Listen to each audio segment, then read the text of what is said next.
हिंदू करता प्रत्येक मराठी माणसाकरता हा एक अत्यंत महत्वाचा दिवस आहे आणि आजपासनं आपले नूतन संकल्प आपण सुरू करतो।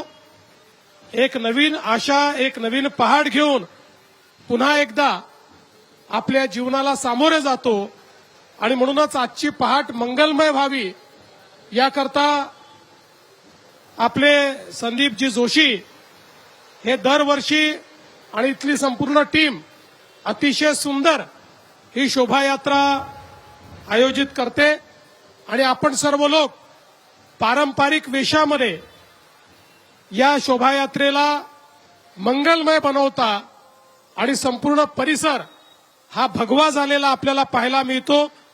जय श्रीरामचे नारे दुमदुमताना आपल्याला पाहायला मिळतात।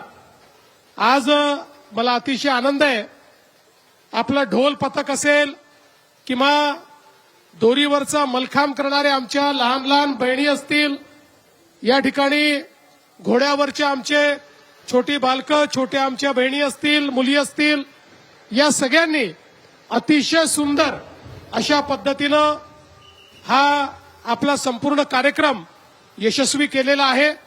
त्या सर्वांचं अतिशय मनापासून मी कौतुक करतो। पुन्हा एकदा आपल्या सर्वांना शुभेच्छा देतो आणि ही जी गुढी या ठिकाणी आहे ही आपल्या भारताची गुढी आहे। आपल्या पंतप्रधान मोदीजींच्या नेतृत्वात भारताची गुढी अशीच सातत्याने उंच उंच जात राहो आणि दरवेळेस आपल्याला ती उभारण्याची संधी मिळो, अशा प्रकारची ईश्वराच्या चरणी प्रार्थना करतो। या मंगलमय दिवसाची, येणाऱ्या वर्षाच्या आपल्या सर्वांना खूप मंगलमय शुभेच्छा देतो आणि या ठिकाणी माझं बोलणं संपवतो। धन्यवाद। जय हिंद, भारत माता की।